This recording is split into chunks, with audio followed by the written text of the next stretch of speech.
So Jimmy, Carl, take it away.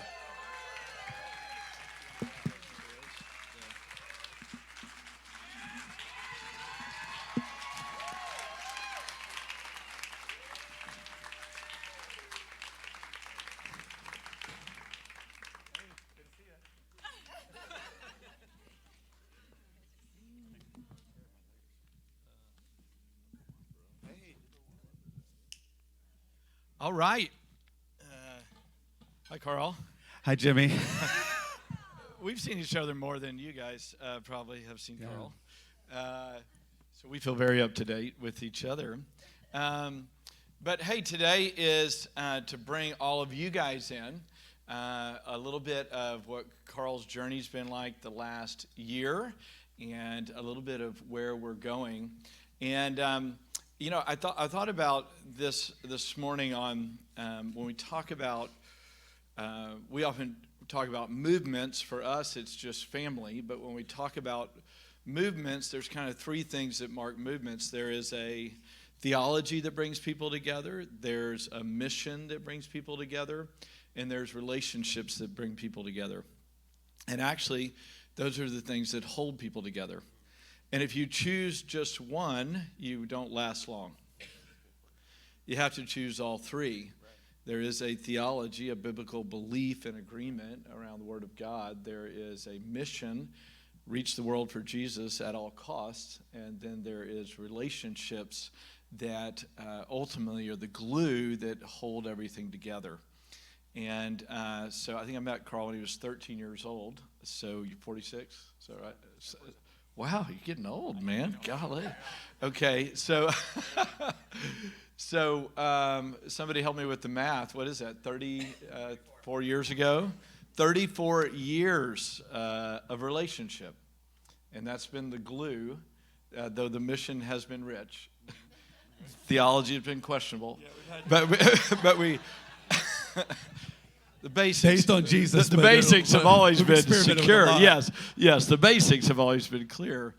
But the commitment to relationship has been ultimate.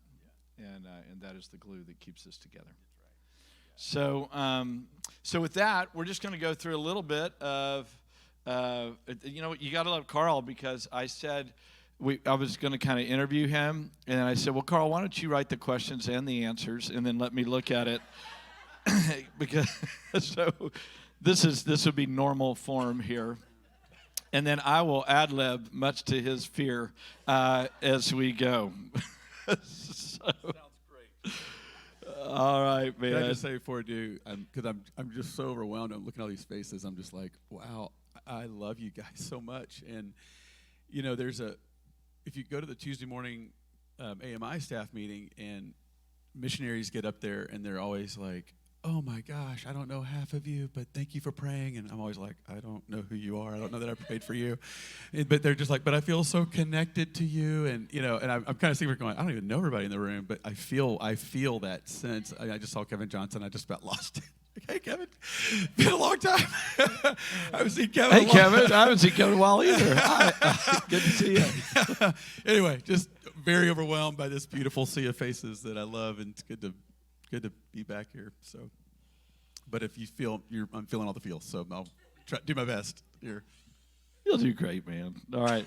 Thanks for the encouragement. So just catch up a little bit about the sabbatical. Where'd you have out? Just kind of give us the lay of the land. Yeah. Again, because 1 year, a little over 1 year ago is when Carl started the sabbatical. So for us as a team, that's the longest anybody's ever done it. Congratulations, new world record for the Antioch staff. Yeah, I'll talk about that in a second. But I wasn't trying to set a record, but glad I got to have the space that the elders and this group of people. There were times when you would think, "Gosh, are people frustrated that you're taking this much time off?" And every time someone would see us at a restaurant, they'd be like, "I'm just so glad you're getting to do this." And I was like, "You are? Really? Thank you." And so, but yeah, I did get to see some people because I hubbed out of Waco, and probably would have loved to hub out of Montana, because after being there, it was great space. But we hubbed out of Waco, and I did travel the whole country. It feels like I went to every state in the country seeing stuff. But but really stayed in Waco mainly because my kids' lives and sports and stuff. And, just tried to be incognito. In the fall, I wore a mask everywhere I went. Nobody knew who I was. It was that's great. true. That was Someone asked me, why are you wearing a mask? And I was like, so that you won't recognize me. And so...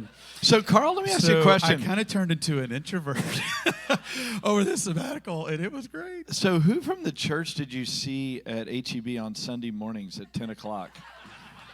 When you would go to get money, you do Sunday dinners for your family. Yeah, really. Yeah. That's exactly right. I mean, Carl would text me the list of church members. Some of you in this room. I really didn't. I saw one time a lady walked up and said, "I've got a prophetic word for you," and I was like, I'm trying to cook a brisket, and so I received it on aisle 9. But, I learned if I went on Sunday morning, I wouldn't see anybody. So there's a lot of people there. You can start a church, but they're not Antioch people. Antioch people are at church. But anyway, no, I did. I just hubbed out of Waco. I did do a lot of grilling. One of my friends encouraged me to get good at something not ministry. And I said, okay, I'm going to grill stuff. So I would have my extended family over and would grill everything in the world, and they gave me great chances to. So will you come to people's houses and grill? I will. Yeah. No, you have to come to my house because that grill's not moving. But you can come to my house and do that. And I really appreciated that because it was just downtime. It was, like I said, I did kind of become an introvert over this time. I had one night where I went 2 back-to-back parties, and I was like, I need a sabbatical. You know what I mean? I haven't seen this many people in 9 months. So God was slowing down my soul for sure. So, church life for you.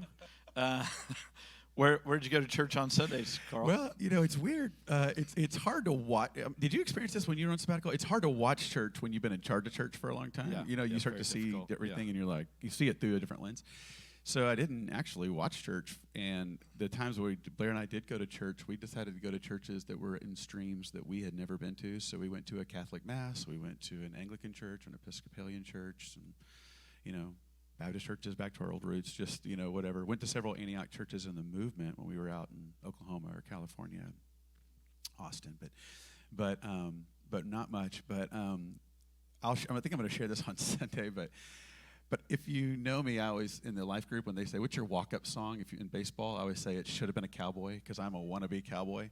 And so... Wannabe is keyword. Wannabe is keyword. I told Weston yesterday, so I was just like, I've always wanted to go to a cowboy church. What do they do there?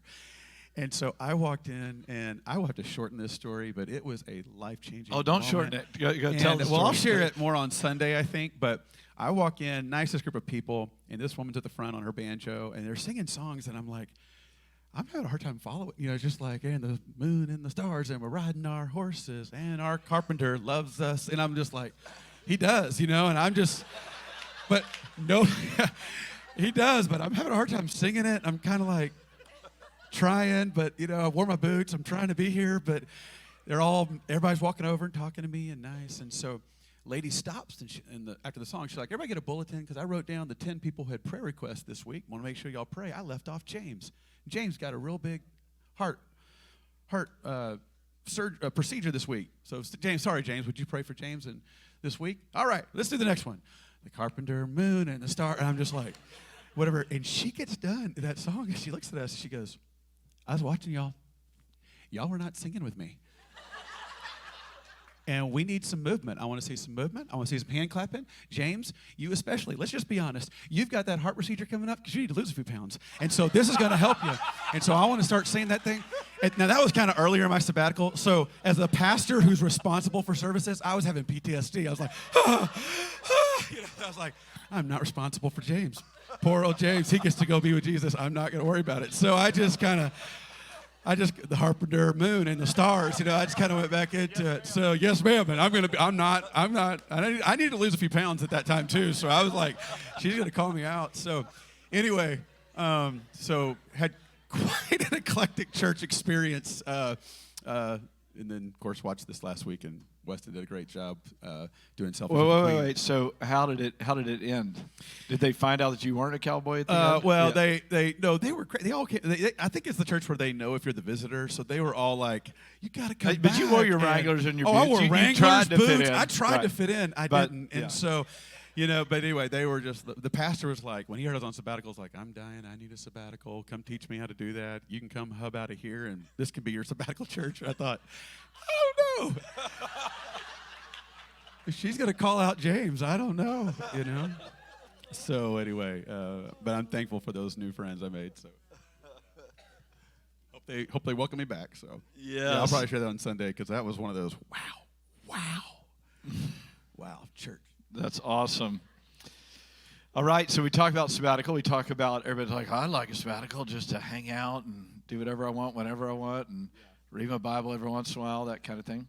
But obviously, it was much more difficult than that. So take us in to maybe back us up. Why did you need a sabbatical?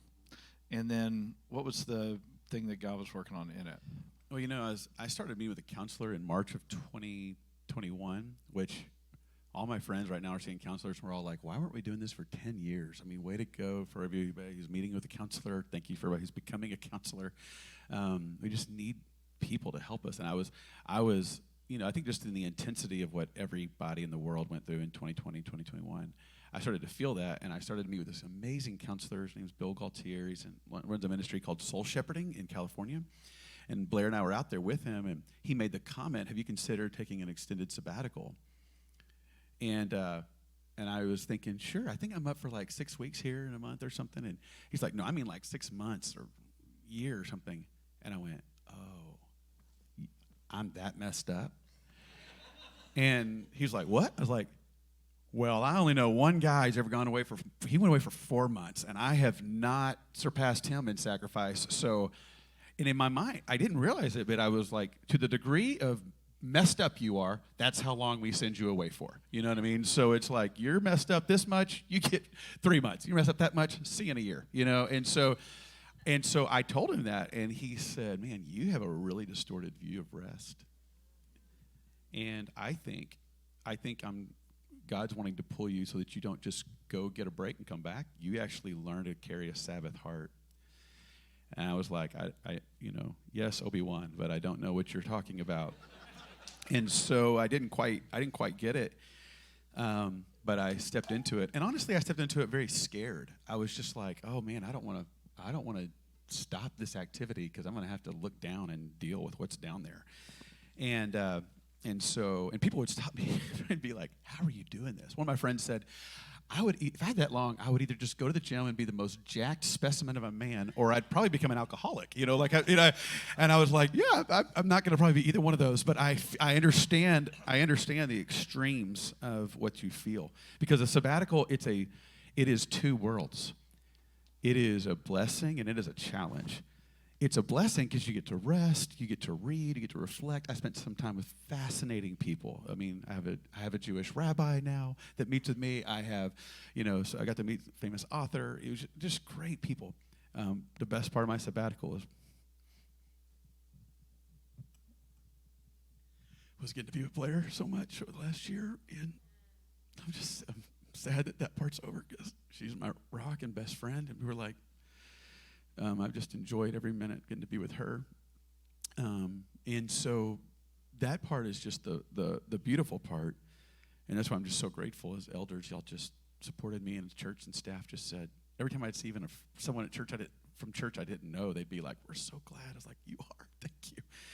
But yeah, there's a challenge because there's a scene in the movie Shack, I'm sorry if you have a theological problem with that, just skip it for a minute. But in this movie, there's a part where Mac, who has gone through a hard time, Jesus walks him up to this cave and says, you need to go in there. And Mac says, aren't you going with me? You said you'd always be with me. And he's like, I am, but go. And so he actually walks alone, but Jesus is with him.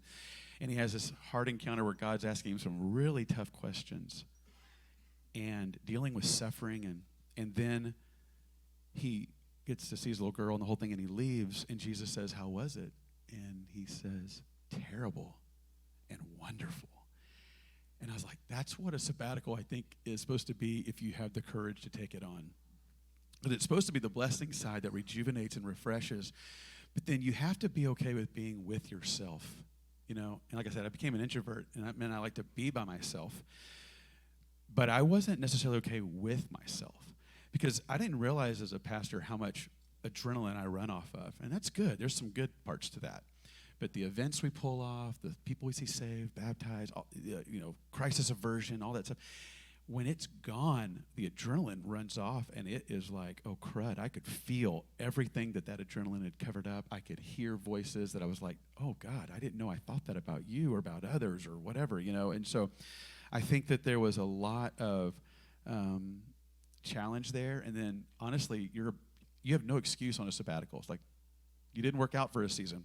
What were you doing? You know what I mean? Like you had nothing to do. It'd be like even that, like with God, I'd want to be with God. I'd be like, God, speak to me. Here I am. And I didn't feel like he was talking to me. And I'm like, these people are paying me to go be with you. And like Destiny said in the game, like, didn't you read the Bible all year? That's what you did, right? It's like, and God, you're not showing up.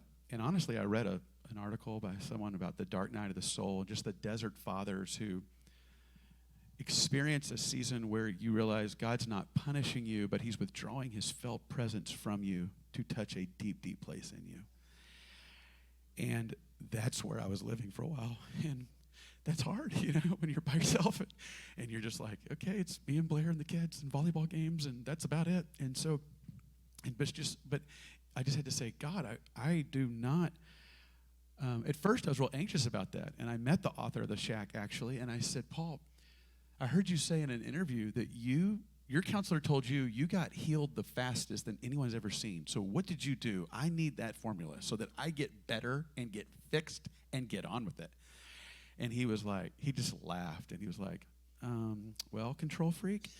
I was like, excuse me, what?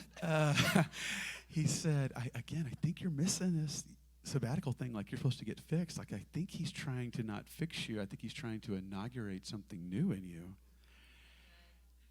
And I began to realize, that'd been my prayer. God, get me back to fired up Carl. And the question was like, what if he doesn't want to do that? What if he's creating a new operating system in Carl that is completely different? And so, honestly, I felt like a new kid again. I was like, I'm trying to learn to walk with God. And I almost feel like not a 47-year-old guy who's been following Jesus and been a pastor and been a leader. I feel like I'm a brand new toddler following the Lord and just listening to him and walking with him. And so, I found myself realizing, okay, this is where I kind of realized we're made for comfort, but we will settle for relief. And I can distract myself with activity, I can distract myself with entertainment, or I can do the courageous soul work that is needed. And so that's why I needed naps some days, because I was like, man, just coming deep is not always easy. And, I think we, as preachers specifically, I'll speak for myself, but I think you would feel the same way, Jimmy. We talk a lot. I mean, we're up in front of people talking all the time, and we have these public beliefs that we believe, and we have private beliefs that we believe, that we think, we believe those, until they're pushed. And I think on my break, I was like, there's actually a discrepancy between I'm saying some things and I don't know that I believe them in my mind, but I'm not experiencing them in my gut. And we have to do that sometimes. Like, we haven't shared the gospel in the last few weeks, but we're talking on evangelism, so we tell the story from 1995. Like, we have to do that sometimes. But I was like, God, I need you to narrow the gap of what I've experienced in my mind and my gut. And so a lot of that was what God was doing, was really just showing me who he is and his character. That's why I love the name of character series we're doing, and just moving slow so that he could just do what he does. And that's, like I said, make me new, build a new operating system in me. And so I'm talking a lot, but there you go. So you shared obviously some of these lessons already. I love that. Everybody is, maybe get this quote right, is needs comfort but will settle for relief. Is that roughly? Made for comfort, settle for relief. That's huge, by the way. If there's a takeaway anybody needs for a pocket promise, there you go. Any other lessons that, before we kind of turn the corner and talk about, hey, where we're going, what we're doing? I mean, I have a lot. I told the preaching team yesterday, I feel like that new preacher who gets up and wants to share 25 revelations, and I'm trying to go, what do I actually share? It's been a year. But I think Carl's going to be sharing Sunday morning. Yeah, just I'll share some things on Sunday morning. But, I told Margie Atwood last night, I would not have thought that I have a lot of identity issues. because I went through her and Daryl's class in the 90s and read Victor for Darkness and Bondage Breaker and have identity in Christ statements everywhere, and it's one of my life messages.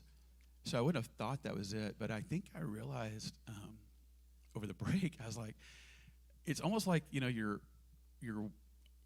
iPhone plug has that white box and it's got that little cable, and when you're a leader, or just all of us, we all have like a lot of plugs plugged in. We are parents, and we are friends, and we are preachers, and we are disciplers, and we are ministers, and we are, handle this crisis people and this nation's thing. You just have so much. When you're on sabbatical, about 3/4 of those get unplugged. And so I found myself at times kind of going, wait a minute, who am I? And one day my son was even like, are you going back into ministry? Are you going back? And I was like, I don't know. Like, all of a sudden, I was like, I don't even know who I am anymore. It's kind of a scary place to be when you're 47 years old, and I was just like, I have some more identity issues than I realized. And so, again, I'm just so grateful. At first, I felt a lot of shame, to be honest. I was just like, you should be better than this, Gulley. Like, you should know this. You have preached this. You have read, And really, God did a deep shame work in me to just be like, no, this is not shame from the past. You need to be kind to yourself and realize I'm giving you an invitation to go to some deeper places.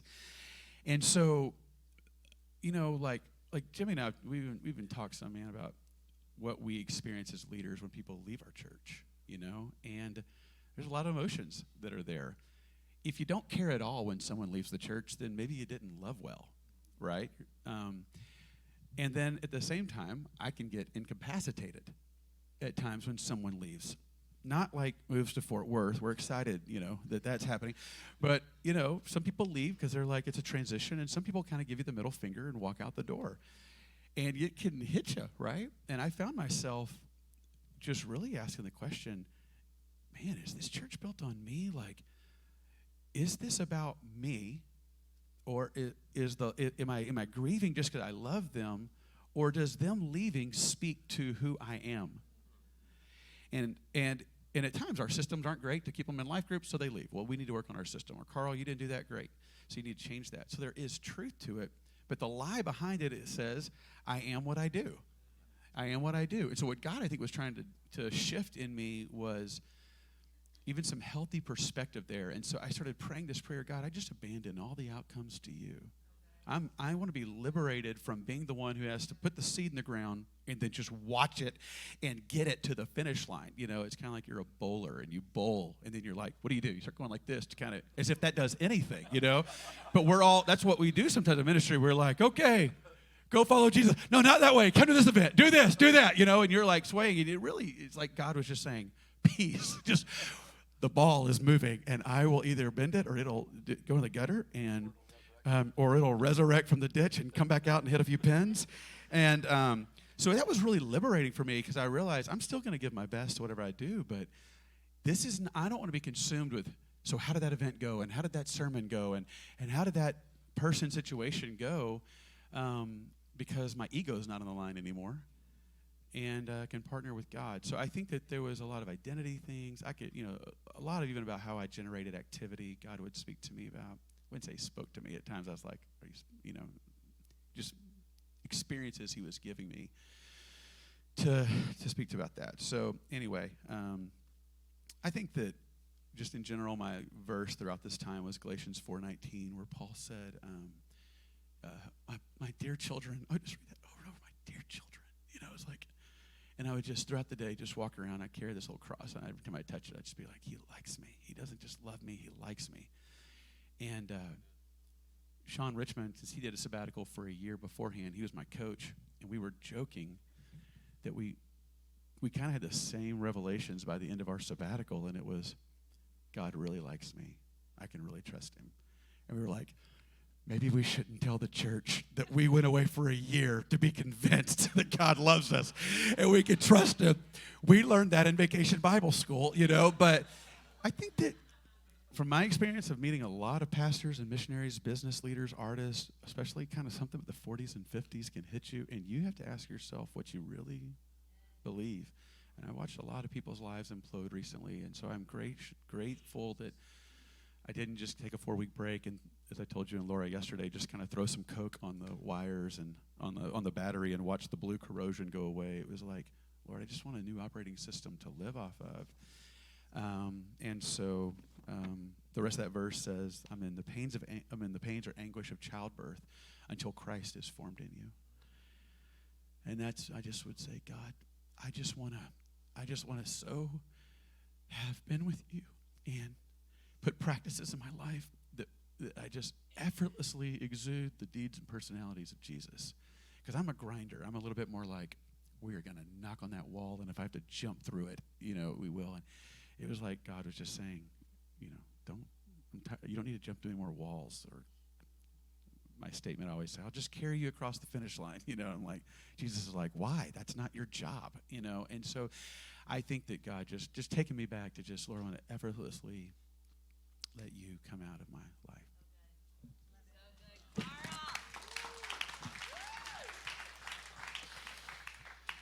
All right.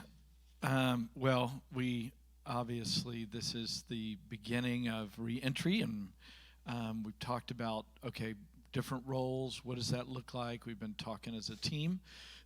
And let me maybe just start off by saying some of the things that you are going to be doing, and then you can comment on kind of those transitions.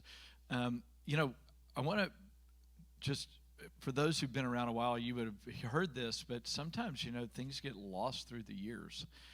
And we used to have a thing that every year as elders and leaders, we would re-resign. Only a few people remember that. We would say, hey, it's not about any of us. We're going to re-resign every year, and whatever gift is needed at the table for this next season, that's what we're going to do. And that was the spirit in which we worked. That was the heart in which we worked. And it's something ultimately deep down in us. It's in Carl, it's in me, it's the DNA of who we are. As things get bigger and things get more complex, that gets a little more unwieldy. Like, okay, we need super gifts in this area and this area and this area, because now we're leading hundreds and thousands of people instead of a few over here, a few over there.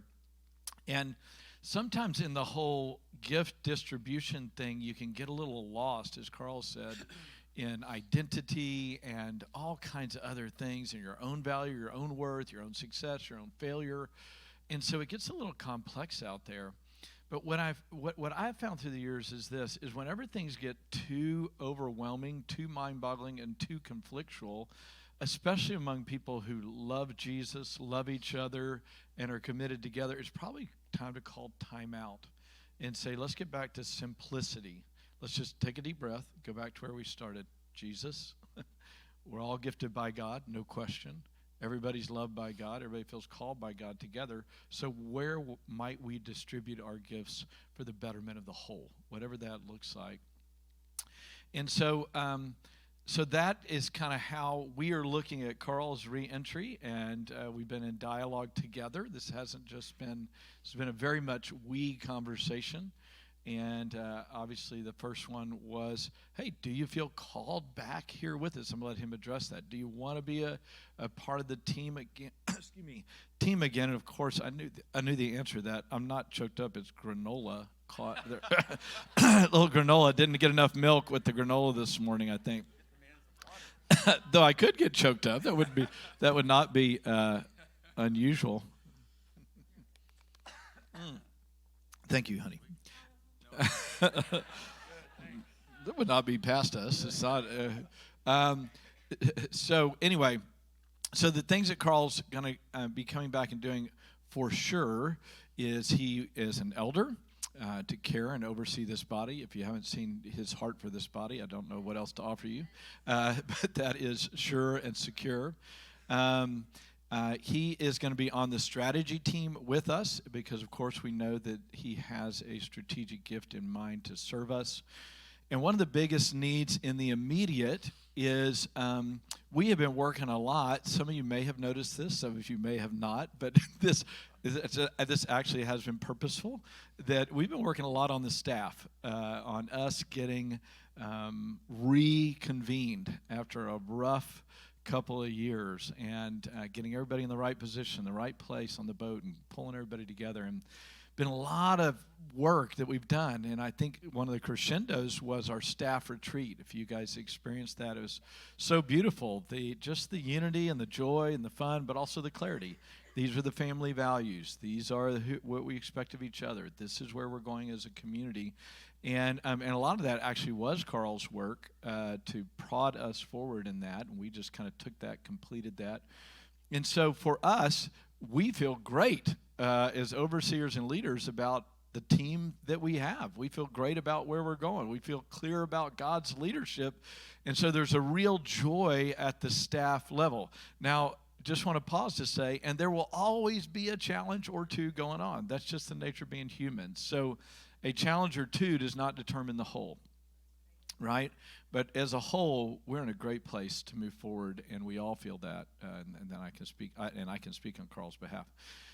But one of the needs that we do feel is has not happened since COVID is pulling in and connecting our larger community, specifically our leaders. We have around 700 life group leaders, volunteers, pillars, influencers, which is a lot. No matter who's left, we got a lot remaining. I'm just talking about leaders that need to be attached to our vision, our strategy, our values, and our community. Of course, everybody's doing in that area. Our life group leaders, not only our life group leaders, but our zone pastors, our team do an incredible job. Our volunteer pillars team does an incredible job. But you can't keep up with everybody. Anybody notice that, right? You can't. Young adults. Jeremy, ever notice that maybe there's more young adults than you keep up with? Just slightly. So what we're encouraging Carl to do on our behalf is to be freed up to gather small groups of people, to individuals, to try to connect, reconnect, and re-explain. Here's who we are. Here's where we're going. And how can I help you get there? And, of course, he would pull Laura and I in at different times for different group meetings and personally different ones among you, if that would be helpful. But again, the next wave is how can we get our leaders engaged and among our very clear vision, strategy, values, and all that. Obviously, he will continue to be a teacher in our body.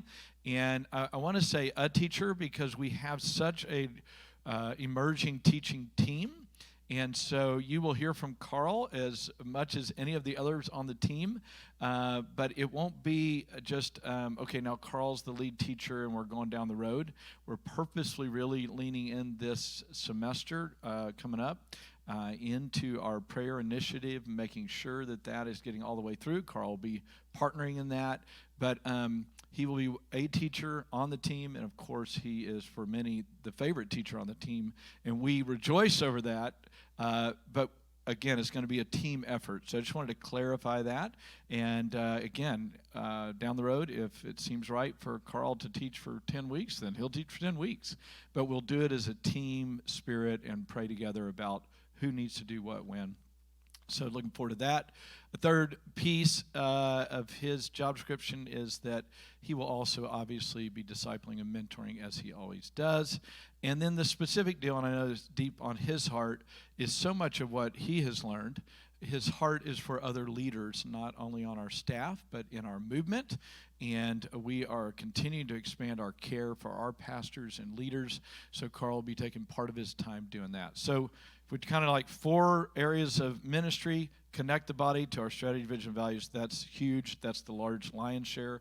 A teacher in our body, discipler and mentor, that's a given, and working with our movement overall. And that job description, so if you want to, let me just say it this way. So he is a pastor on our staff. You can call him associate pastor. You can call him a pastor.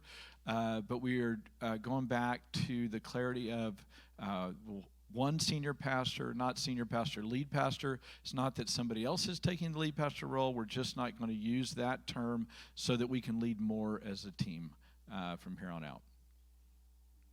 Take it from there. You wanted to say about?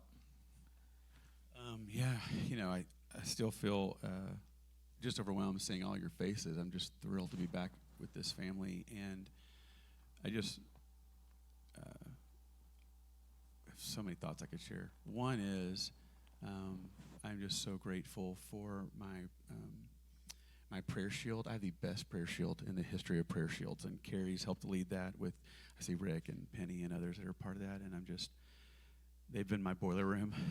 Y'all been building boiler room. I had one at the side for Blair and I. I'm so grateful, and that's been just a key piece for us of just living off the word of the Lord through this team that's been contending for us. And I think even they were at our house last night. We were reconnecting, and that's a little bit of what I'm doing right now is just the slow on-ramp of reconnecting with people.